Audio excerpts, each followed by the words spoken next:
Welcome to our live paint-along session.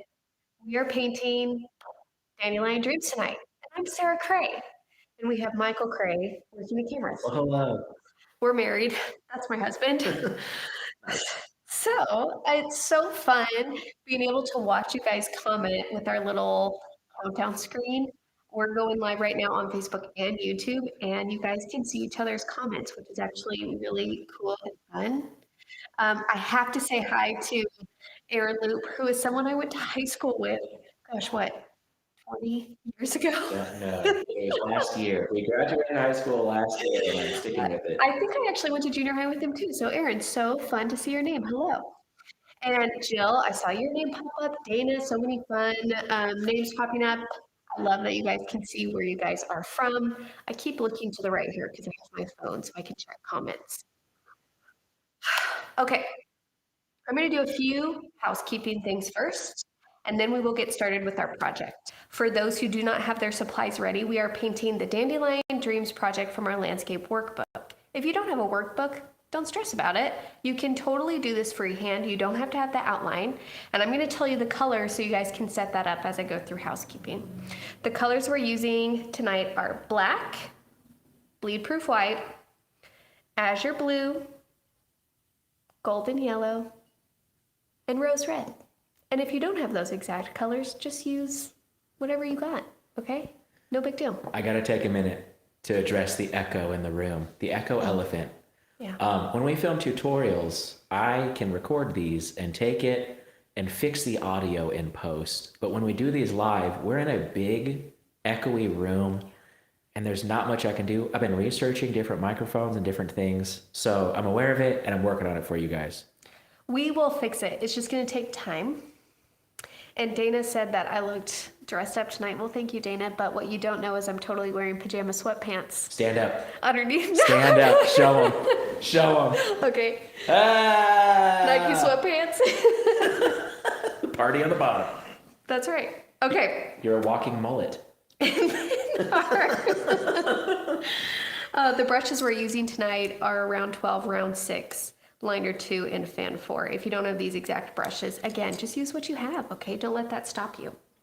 So the few items that I want to talk about before we get started with our project is just a reminder, you can still pre-order my book, Watercolor Your Way. You can find it on Barnes & Noble, Amazon, other bookstores, etc. etc. And it comes out, I think we can start shipping them March 5th, which is really exciting. That's the official publish date. And if you do pre-order, please remember to fill out the form on my website, sarahcray.com, because you will get the outline bundle on March 1st. Okay? Love it. That's all the outlines in the book. Here's a nice little overview. Oh, wait. Oh, okay. Ready? Yep. There we go. So there's outlines in the back, but I think it's harder to transfer outlines from a book. So you guys would have a digital download of all that. And just so you guys know how this book is set up is I've done it in sections. So the very first section is we just talk about a little bit of technique, a little bit of concept, and we immediately jump into projects. And that's because I have found that with watercolor books, they usually try and give you all of the information you'll need for all, 20 projects in the beginning, and that's really overwhelming. So I really want to pace this in a way that you guys understand the concepts that I'm trying to teach you, and you get to paint faster. Like you get to the painting part faster, which is the best part. And then it kind of grows in difficulty as you work your way through the book. Okay? Okay. So. Hannah Pittman says hi and wants to come out to Missouri to meet you. Oh my goodness. I would love that. I really hope to meet all of you one day. Everyone should come out. Let's party. Everyone should come out. Let's do a paint party. PJ Pants paint party. I mean, if we're going to talk about hints that we're working on in the future. Do it. How does a LMA retreat sound? Awesome. Huh? Just throwing that out there. I imagine everyone's clapping. I can't hear you guys, but I imagine that you're clapping. I imagine people cheering, actually throwing their supplies and just saying, finally. I'm just kidding. Okay, so that's number 1. Number 2, Our warehouse is doing something really special where they're putting together these paper packs of our Let's Make Art watercolor paper. So it's going to come just like this, and they're going to have a special deal with it this coming week, so keep an eye out for that. It is more affordable than the pads, the paper pads. And so if you want to stock up on LMA paper, which I highly suggest that you do, please keep an eye out for this deal, because this is a great deal that they're having for you. Okay. Okay. And the very last thing before we get into painting is, I saw a comment on the Facebook group that said that they really love these lives out of the workbook because they learn better with video and they're having a little bit harder time with just the written instruction to do the projects, which I totally understand because I'm that way too. It's really difficult for me to read written instructions and actually understand what it's saying, which gave me an idea, which is, would you guys like me to create a video bundle of the projects in this workbook that if you're interested, you can purchase separately to go along, and that can help you do these projects out of both workbooks? I vote yes. So if that interests you, please let me know in the comments. How it would probably be just like overhead camera with voiceover. I wouldn't speed it up because those aren't super helpful for me, but it wouldn't be the same camera setup that you're seeing right now, like probably what you're used to. It would be something like just this. Yeah, it would be more like this, and me just kind of, you're hearing my voice as I'm painting kind of thing. And that would also make them a bit more affordable. So that is my thinking there. Let me know how you guys feel about that. We got Amy Fitzgerald said yes 1,000,000 times. Okay. Yes, especially the floral workbook. You know what? That really was what I was thinking too, because some of like the projects at the end of that floral workbook are pretty tricky. There's a lot of layers and depth. So I think it would be really helpful if I was able to provide you guys with some video education to support that. So take my money. That's what Amy says. Yes, please take my money. I've seen a couple questions about let me read it so I make sure I don't mess it up. I don't see the form to fill out for the book. Does that make sense to you if I say that? Yes, yeah. So if you go to sarahcray.com, it's different from Let's Make Art. So it's sarahcray.com. In the header, there's a part called Watercolor Your Way. You click on that in the header. You scroll down to the very bottom, and there is a form there that says pre-order bonus form. Click on that, and that should take you to the form. If you still have issue, you can email me, and I will help you, or you can message me on Instagram or any of the things. Cool. Kathy says, can we still get autographed copies of your book? No, those we had to cut off because I actually have to sign all of those. And honestly, when we put it up there, we didn't think that one through because they sold really quickly in a lot of them. And then I went, oh my goodness, I have to sign thousands of books. And so we took them off because that's going to take me a really long time to do, but it's going to be okay. And I really appreciate your guys' support. So I'm just grateful for it. This is a fun comment. Diane says she's hoping for the Berg workbook. Oh, you've been paying attention to some hints that I've been dropping, haven't you? Well, that's an interesting thought, isn't it? A bird workbook. That's such a genius idea. What a great thing that would be. Geraldine Keller says if she brings her book to Missouri, can she have it signed? I'm going to go ahead and say yeah. And if Sarah won't, I will. For $20. No, I'm just kidding. Just kidding. Okay. Let's get started with our painting. Are you guys ready? All right. I'm going to start with our oath. Wait, let me get the bell. All right. If you can raise your right hand and repeat after me, I promise to be kind to myself. I promise to be kind to myself. I promise not to compare my work. I promise not to compare my work. And I promise to have fun. And I promise to have fun. Thank you very much. Thank you. And I love starting that way because I'm just reminding you guys, we are all just friends here hanging out, painting, having a good time. And the only thing we're doing is making marks on a piece of paper. And the very worst thing that can happen out of this whole situation is you throw that piece of paper away if you don't like it.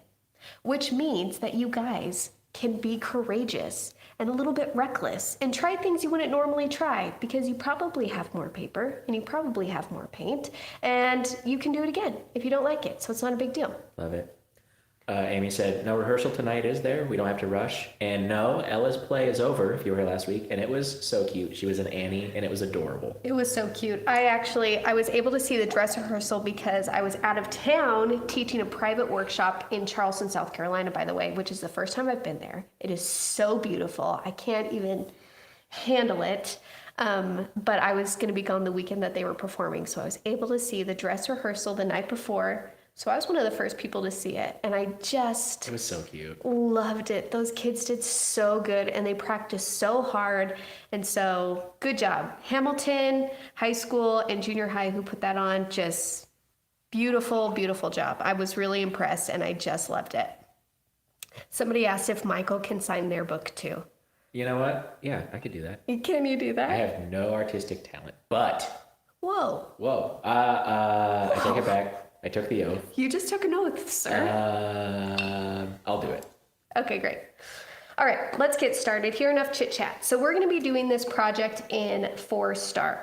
4 stars. So our very first step is we're going to do the sky. Our second step is we're going to do the land. We're going to let that dry. So have your heated craft tool handy if you have one. Our third step is we're going to paint our dandelion. And our very last step is we're going to add some stars if you want to. Just so you know, the very first step, we work really quickly because we want there to be bleeds. We want the ground to be fuzzy.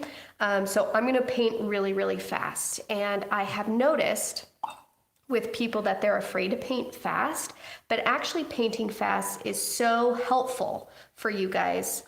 So I'm gonna push you a little bit and be like, let's just go. Okay? Don't be afraid.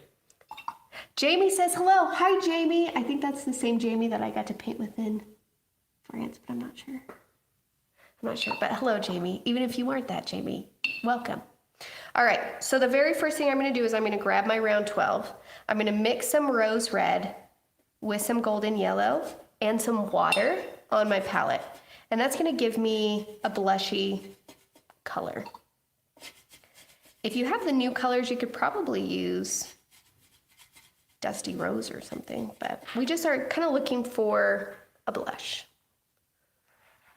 I'm going to put some fresh golden yellow because my colors kind of bled together. Okay, there we go. If anyone's at work or catching this late, these go back up on Facebook and YouTube, and you can watch them in their entirety. Yep, so don't worry. Here, that's for you. I'm going to try to pronounce your name. Selena. Huh? Great job, dear. Thank you. Let's do this. I have my round 12. I have my blushy color, and I'm going to start in the middle of my paper. Boop, boop, boop, boop. Horizontal strikes, really pressing down using the full belly of the brush. I like to put color down, and then I usually do a swoop of water, and then go ahead and spread that water out, top and bottom.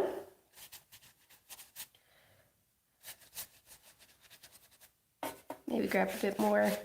And you guys can do multiple layers. It depends on how saturated you want it to be, right? So if you just want a soft hint of color, do 1, maybe 2 layers. If you want a lot of color, go ahead and do a couple more. And I'm going to add water along the bottom too. And I'm working quickly. Basically what I'm trying to do is just wet the entire thing. And I'm just using clean water at this point. I also should have mentioned that I taped off my paper. Sorry, I did not mention that until now. For warping or just for a clean edge? Both. Okay. Okay, so now that's nice and wet. I'm going to do one more swoop of that pretty pink. And then I'm going to grab just the rose red. Go above. So it's more pure pink. And then I'm going to grab a little bit of the rose red azure blue mixture, which makes a purple. Throw that in there. That's a great purple. Isn't it? Yeah, love it. And then I'm going to mix a little bit of my black with my azure to make like a navy kind of darker blue. And I'm going to blend that into the purple. So you see I'm putting the color right above, and then I'm also going down into it. And I want that to be a nice dark blue, so I'm going to go ahead and do another layer.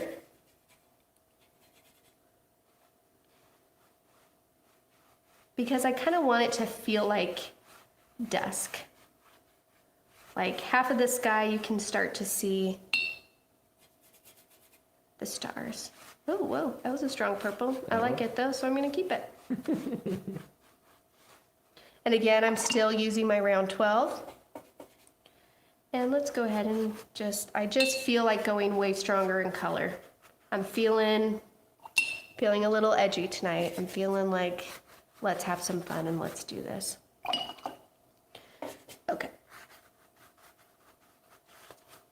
And it's okay if you get a strong streak of pink in there. It's okay if you get a strong streak of purple. Look at the setting sun anytime you want, and you will see that sometimes you do get streaks of colors in the sky that aren't perfectly smooth. If you do want a perfectly smooth wash, what you can do is at this stage, get a dry, this isn't totally dry, so I'm not sure if it will work. Only if you want to though, and you would just work this area back and forth and it would blend it all together beautifully. Okay. Okay. And then I need to re-wet the bottom. Some areas are still wet, but some are not, and I want to make sure it's still nice and wet, so re-wetting. And then I'm going to take just the golden yellow, and I'm going to go underneath the blush color using that yellow. While you're talking, someone's asking, I think I'm getting this right. I think they want to paint this on a journal page and kind of have like a lighter area in the middle so they can write. Could you just like dab with a paper towel in the middle to lighten that up, or how would you go about that? Or would you? Okay. I would almost do, so while you're doing a color transition, I would almost do a value transition. So your darkest values would be along the edges, and then as you work your way in the middle, add more water so it's just lighter. But that's pretty difficult. So you could also just take a paper towel and pretty quick. Okay, fairly quickly, I'm going to take some of my golden yellow and azure blue to make a green. And remember, if you don't have these exact colors, that's okay. Just grab a green, and I'm gonna go along the bottom here and drop in the green. Now, I put a bit too much water there because it's starting to puddle, so I'm just using a scrap paper towel to soak up any excess. And I just did a big green blob in there, but guess what? It's fine. It's on purpose. I want it to be more yellow, so I'm going to grab more golden. Okay, so for me, if I was problem solving, I would just be like, oh great, there's foliage along the grass line, so let's just do it more. Perfect. Because let me tell you, if you make a mistake and there's only one, it looks like a mistake. If you make a mistake and do it again on purpose, then it looks like it's on purpose. And I do things like that all of the time. And I want it to be a little bit darker on the bottom here, so I'm going to actually take some of this black blue mixture and put that on the bottom, so then I have a value change even within my grass line. But you see how I have this really beautiful fuzzy edge along the top? That's what I want, because we're trying to recreate kind of more like a photography aspect, where it's really fuzzy in the background and the subject matter is in focus. Like if you were using a macro lens and doing an up close shot of the dandelion, that would be in focus and everything else would be fuzzy. So that's why we want these to kind of blend and fuzz out, because they're supposed to be out of focus like you would see in a photograph. Are you talking about its depth of field by chance? Yes. Oh, yes, perfect. Yes. Is there any reason you didn't use the 1-inch brush to do the big wash? No, you could totally use a 1-inch wash to do the brush, and 1-inch brush to do the wash. And actually, what I meant to say when I listed the supplies that we were going to use, I was looking at the supplies I used. But if you were to take all those supplies away from me and say like you have to use totally different brushes to do this project, you completely can. You can use the 1-inch wash for this big wash area. You can use a round 4 for the dandelion or a round 2. You can use your dagger brush for the detail lines. Like, don't be afraid to use what you have. I gotta shine for 1 second because it's a specific question for me. Okay. So, Laura wants to know some dandelion facts. Oh, perfect, because we have to let this dry. Perfect. So, Michael, share with us some dandelion facts. So if you guys don't know, Dandelion is not Sarah's middle name. We actually kind of came up with this name together because I love botany. I have a biology degree.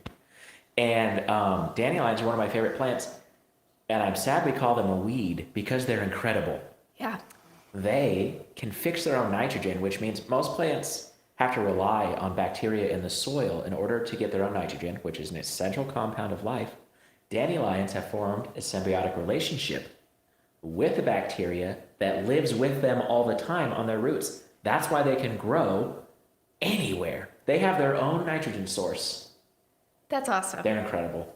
Pause. Yeah. I want you to keep going on the facts, but can you make the TV screen be the painting? Yes. And is it okay if I do this while you tell us more dandelion facts? Yeah, absolutely. Now, haven't you told me before that they're compound umbrels? Compound umbel is more like a I didn't. Did I say it right? the umbel. Umbel. Okay. That's more like a Queen Anne's lace, where it's multiple florets out of one stalk. Okay. Sunflower and a dandelion are all just multiple heads. And so if you look up close at a sunflower or a dandelion, the like dark part in the center is actually a zillion tiny little flowers. So each head is actually a zillion flowers. And even the petals around the outside that look like flower petals, those are modified things called ray flowers. Those are individual flowers as well. That's amazing. They're incredible. You know what else kind of sucks about dandelions is you can't pick them and display them because they close up. Oh, they do? They're hydropressured, so like when you cut the stem, the head closes. I've never noticed that before. Yeah, go outside, pick some pretty dandelions, put them in a vase, and they close up. Put them in a vase and watch them disappear. They're also edible. You can make a yummy salad out of dandelion greens. You can make a wine out of them. I don't know how, but you can. People have done it. I don't know how either. Maybe we should do that during a retreat. Yeah. I'm just kidding. No, that doesn't seem safe. They are a low water native plant in most areas. You can replace your lawn with them and have a pretty lawn of dandelion flowers. All right, I think that's it. Michael, thank you so much for those dandelion facts. You're welcome. Mandy Pittman says you can make dandelion jelly. Tastes like honey. What? That sounds kind of fun. Somebody said you can make a tea out of them. Love that. Amy says, why would you want dandelion wine? You could get regular wine. Touche. You know what? Good point. Okay. Kelly says her bonus dad has made dandelion wine. It was really good. That is so cool. All right, listen, if I end up in the hospital poisoned, you'll know what it was. It was the dandelion wine. Okay, so now we're going to move on to step 3. We're already mostly done with this painting, you guys. Good job. Let's do it. So basically what I'm going to do is I'm going to do fresh black on my palette because I turned my pile of black blue and I want straight black. I'm sorry. Paula Lee's mom would deep fry them. She said they're so good. Deep fry them. Just deep fry the flower? I guess that would be the same as like squash flowers. I've eaten squash blossoms. That's true. Right? That's true, yeah. I mean, I don't know if it's the same. I tried to make dandelion jelly and it smelled like dirty socks. That would be me. Okay. So you want to make sure that your paper is totally dry before you do this because again, we want our dandelion to be totally in focus. We don't want any fuzzy edges. If you're not sure, it's always a good idea to do a test mark, and I like to do a test mark more in the middle, so then if it fuzzes out, then I can still have a clean edge. So for example, I have my round 6, I grabbed some black, and I'm gonna make a mark just in the middle of that stem, and I'm just gonna look at it for a second, and it didn't seem to bleed out, so then I think, okay, I think you're ready. So I am going to just continue with my stem. And some of you might not have a heat tool, so if you don't, that's okay. You will just be watching at this point. Or you can grab a hair dryer. Just put it on a low setting. And then I'm doing long vertical strokes to fill in my stem. It is possible you might run into an area that's wet, even though another area was dry. If that happens, it's not a big deal. The heat tool we use for drawing is called the Heated Craft tool. Heated Craft Tool by, oh wait, Forward. There we go. ready? Heated Craft Tool by Ranger. Wow. We're not paid by them. Please Ranger. sponsor us. Ranger, sponsor us. Okay. And depending on how this dries, you might need to do another layer of black, or you might not. It doesn't matter. Sorry. All right, Okay. this is no promises, Sarah, but is there a possibility ever of a reprint of your floral workbook? Yes. I will say yes, there's a possibility. possibility. Just stay tuned. Okay. Then when I go into the center of my dandelion here, I'm going to kind of just follow the line, but I want you to remember that one, outlines are suggestions. So if you have to go different than what is in front of you, that's okay. If you can't see what's in front of you because your washes were way darker than you thought and you can't see the outline, eyeball it. We're basically just doing a circle in the middle with a fuzzy edge. And then when I get to the right-hand side here, just to create just a hint of depth within my dandelion, a little bit of form, is I'm going to take some of my golden yellow and I'm going to drop it on the right-hand side just to give them a lighter value in there, but I didn't want it to be just gray because I wanted it to have warmth, kind of like the sun setting has a little bit of a glow to it. You know what I mean? Yeah.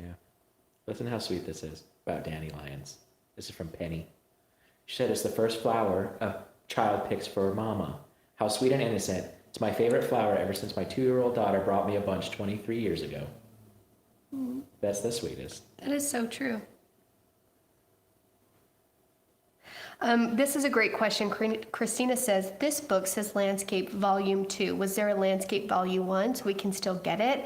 I don't know how I miss it. That is such a great question because it might be confusing how I set it up. But basically, the Floral Workbook was Volume 1. Landscape is Volume 2. That makes sense. If there were to be a bird one, it would be Volume 3. If theoretically... And basically, the reason why I did those volumes is because I wanted to show you that we were going to do more, but they weren't all going to be in the same subject. You know what I mean? Like I wanted to kind of spread it around, but Right. I can see the confusion and maybe I made a mistake doing that, but here we are. Okay, so after I did my center with the drop of the golden yellow on the right-hand side, I'm going to go ahead and... Michael, what are these little like tail things coming out along the bottom? They're not the seeds. No, they're, let me look up the technical name for them. I feel like they're like petals that have died or something. Is that a thing? They're like the enclosure of the bud before it opens. Okay. So I'm just using my liner brush and doing a couple of those, of course. Sepals. S-E-P-A-L. Sepals? Sepals. Sepals. So I'm just kind of doing a soft kind of curve to them because if you look at them, they are curvy. They're not straight out like the seeds that we see here. And now what I'm going to do... People are chiming in. They knew. We got a well-educated group. They're coming in with Oh, sepals. Nice. good job, you nice, guys. Mary, nice. Okay, now what we're going to do is we're going to do the seed lines. That's the technical Good. term. Yep, seed lines. And so I'm going to take that black and I'm actually going to mix a little bit of water with it on my palette so it's a gray. And the reason why I'm doing that is because whenever you're doing silhouettes, you want to think about the thickness of the line. So if I were to use straight, really hard black for the thin lines that we're doing here, just because of how dark that value is, it will make them seem thicker and more substantial than they are. Because when you look at a dandelion puffball, it's so soft and thin and dainty that I'm going to lighten up my values because that will communicate that we are doing really thin, delicate lines. Okay? Our sweet friend Dannison says hello. Dannison. Hi, Dannison. His daughter just turned 1. Yeah, that was the cutest picture ever. So cute. Okay, so I have some gray on my palette. I have my liner brush, and I'm just going to start doing thin lines coming out. The hardest part about this is you want to try and make sure that the angles are kind of all coming out of this. Does that make sense? Yeah. So if you need to rotate your paper, go ahead. Color Me Crafties, kids, call Dandelions wishies. Well, that's so dang cute. So to get a thin line, if you don't have a liner brush, which I highly suggest you get if you struggle with getting thin lines, because see how even and long the bristles are? That makes it very easy to get a nice long thin line. If you just have a round 2 or a dagger, that's totally fine. What you're gonna wanna do is you get paint on your brush, you're gonna pinch it on your palette, and by that, can they see this edge of my palette? Yes. By that, you press down on the bristles, turn it 180 degrees and press down again. That's gonna pinch the bristles together and get rid of any excess paint. And then you're gonna hold your brush almost vertically straight up and down, and you do the lightest pressure line. You don't have to do that with a liner, but just if you have like a round 2 or something, that's how I like to get thin lines. Courtney Hester says she uses the edge of a fan brush. That's good. Good Boy Scout. That is good. And actually, if you have a fan brush, I'm going to use that same gray and use the edge of my fan brush to do the little wispies. Those are the seeds. The seeds along the edge. So basically, get some paint on there so you can see it. I'm just using maybe like half of the bristles, and I'm gonna do a couple swoops going to the right, and then I do a couple swoops, reverse that, to the left and then to the right.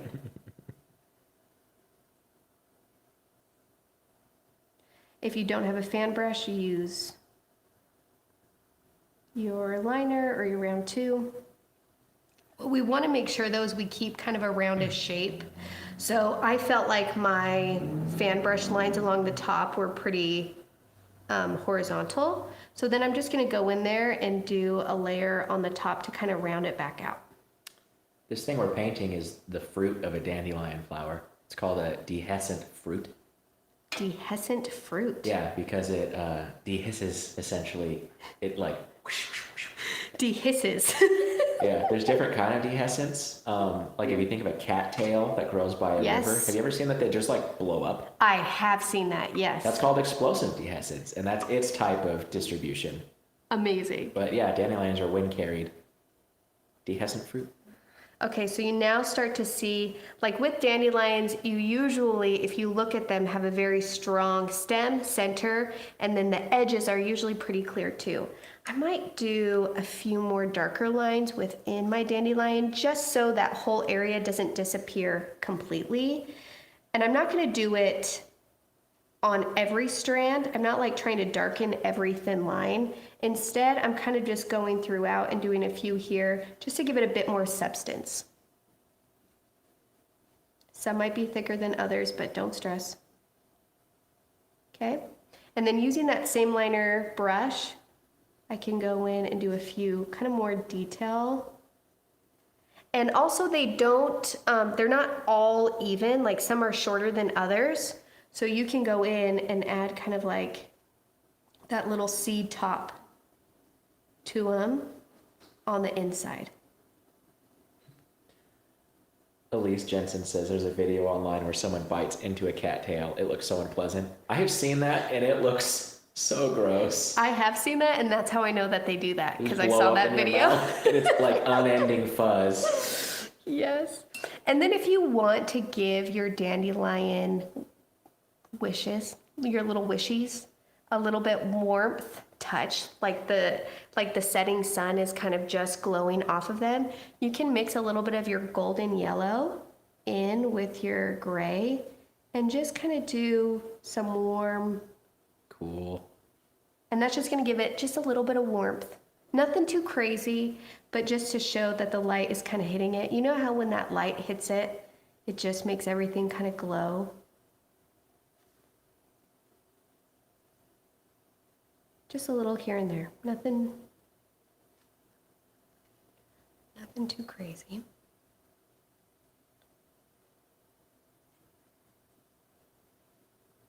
Judy said she missed the beginning. Judy, don't worry. This is going to be posted after we're done, so you can watch right from the beginning. I just replied to her with text. Judy got the double response.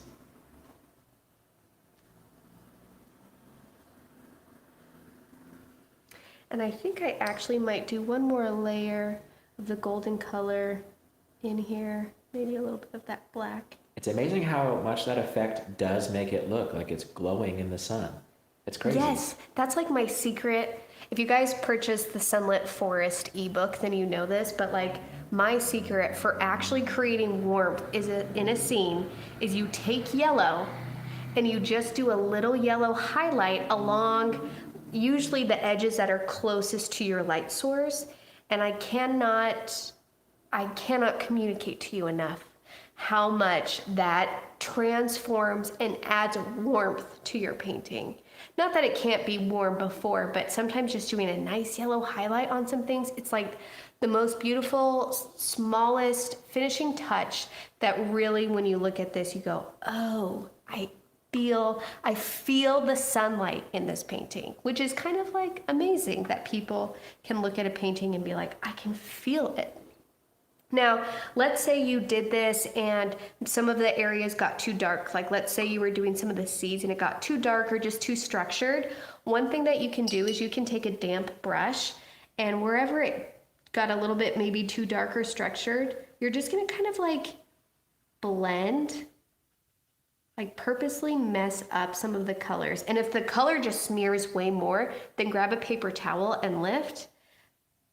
But do not underestimate the power of a good smear in watercolor, let me tell you. And on a bagel. What? Good schmear. I'm sorry, I'm thinking about bagels. Oh, listen, bagels are the best. They are the best. And Michael started making them from scratch at home and they are divine. So I love them. I was inspired by a New York trip. Because if you've never had a bagel in New York, you don't know. I thought I knew, but I didn't know. We had no idea. Okay, there's my dandelion little fuzzball. That's it. That's our painting. Up close. Oh, no, it's not. Oh, okay. Okay, sorry. Last thing. Let's say that stars are just coming out at night. If you want to add a little bit of a hint of stars in your painting, you can. You can either do that by grabbing your liner brush, your bleed proof white, and just doing dots along this dark blue area. But I'm gonna splatter because I'm feeling like splattering. Tammy says the happy accident trees really paid off. Yeah, they look good, don't they? I like them a lot too. I really like them. Let me tell you, being a good watercolorist or artist, or honestly being skilled in your craft, is not that you don't make mistakes. It's that you know how to hide or fix your mistakes, because mistakes are part of it. There's no way to avoid mistakes. So instead of being upset, freaking out, all this stuff, I make peace with it. I say, okay, what can I turn this into? What can I do with this now? And you just go from there. Sarah, Amy says a family in Indiana used to have New York bagels shipped to them. Is that an option? Because sign me up. Wait a second. Wait a second. I need more information because I'm going to do that. All right. So I'm going to do some white splatters. I took my round 12, try to get it as clean as possible, getting some bleed proof white. And then I'm going to do a test splatter on my palette just to make sure that it's the size I want. Yep. And then just along the top here. So I use my paper towel to cover my dandelion because again, the stars are only on the top in the background. There we go. Beautiful. And it just gives a little hint of dreaminess, like a little extra magic for your dandelion wishes. Kathy says every time she does that, she ends up messing up her keyboard on her laptop. And let me tell you, you should see Sarah's laptop and her iPad and her phone. Let me tell you, same. And her pants. Same thing. It's everywhere. The paint is everywhere when you splatter it. You're in good company, my friend. The amount of times that Michael has been like, can I borrow your laptop? And I'm like, at your own risk. And he opens it up and it's just splattered with paint. And he's like, let me clean this for you. How do you? We're just very opposite about these kinds of things. Okay, should we reveal? Yeah, that's been requested already. Go ahead and peel it. Okay. When you peel tape, you want to peel away from your paper and try and make sure your paper is dry. If you try and remove tape when it's wet, like when everything is wet, one, sometimes it smears into your nice clean edge, or two, if your paper is still very wet underneath, it could tear. So you just go slowly, carefully, pull away from your paper, try and do it at a 90-degree angle. And look at this. Yeah, that's the good stuff. So satisfying. Oops, I accidentally overlaid our chat. That was an accident, friends. I'm sorry. You're forgiven.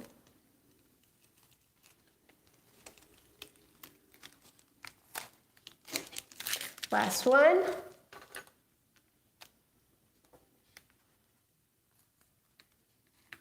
I love that clean, wow, I can't talk.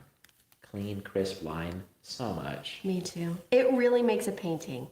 I have to say that sometimes when you're looking at your painting and you're like, meh, it's okay. But then when you remove it and you have a nice clean border, all of a sudden you're like, you know what? That looks pretty dang good. Mallory Pratt says it's like a Band-Aid. Oh, Okay. So,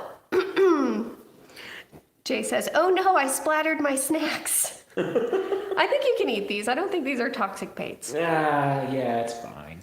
I also need you to sign something not to sue me. No, I'm just kidding. Okay. That's it. That's our project. We did it, you guys. It was awesome. This was so fun. I love that it was different than the example because I made a mistake and then I rolled with it.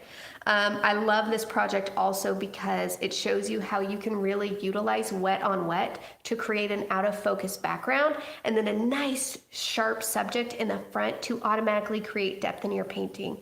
You can do this with any sort of silhouette, shape, flower, animal, that kind of thing. I mean, there's so many options. I also love it because you can totally change the background too. You can change the colors. If you wanted this to be a gold field, like in California, there's a lot of dead grass. So you could do like a really beautiful gold field. There's just a lot of options and it's very easy to adjust it and change it to what you're hoping to create. And I know that when we do things on our own, it's scarier because we're like, am I doing this right? Am I doing this right? But please know that every time you do something on your own, you are practicing being uncomfortable, which is essentially what it is to create without a tutorial. It is uncomfortable. It is scary. It is a little bit stressful. But the only way to move past that is to do it more. So I'm really hoping with some of these projects in this workbook, they can be easily adjusted to your own creativity. Okay? It just takes practice and you guys can get there. Do you guys want to see what we're going to paint next week? Yes. Because I like these lives and I have a really good time with you guys, so I think we should keep them going. Let's do it. Now, what we're going to do next week, I've already painted it. It is something you guys have never seen before, and I thought it would be fun to welcome in the month of March with a loose clover tutorial. Love it. So if you're like, well, what supplies do we need? I will share and post all of that information tomorrow so you guys can be prepared for our next live paint along, which is going to happen next Tuesday at 7 p.m. Central Standard Time. And Let's look at it one more time. ooh, it's just super fun. And I was trying to think what we should paint next month, and I thought, what a fun way to celebrate the month of March. And it's very loose, a little bit wild. So like this would be a great time if you wanted to invite a friend, maybe a kid, a husband, you know, a partner, whatever. This is like really fun and playful. Okay, People love it. great. It is a very March feeling project. You know what I mean? Yes. Clover and just coming back to life from winter. Well, yeah, because that's when you start to see the greenery and, you know, I was thinking about St. Patrick's Day, like all that fun stuff. This could be easily turned into like a greeting card. It's just fun. And I think any projects where we can let loose a little bit and layer is a blast. Love it. Okay, well, my friends, I had the best time with you tonight. Thank you for joining me. Please do not forget that we're going to have some paper packs available for you on our website. You'll probably receive an email about it. I would assume so. So that's a great deal on the LMA paper if you like that. Don't forget to pre-order Watercolor Your Way if you're interested in my very first, like, how to watercolor book. And it's awesome. I have one. Thank you. And I'll see you next Tuesday, and we'll paint this like fun, loose clover thing. And I gave a lot of hints as to some things that are coming up this week, so hopefully that will satiate. Is that the right word? Sate. Sate? I don't know. I don't know. Hopefully that's enough for you guys. Fill your art bellies. Until we can actually talk about what's going on.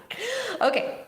I appreciate you guys. Thank you for being here with me tonight, and I'll see you all next week.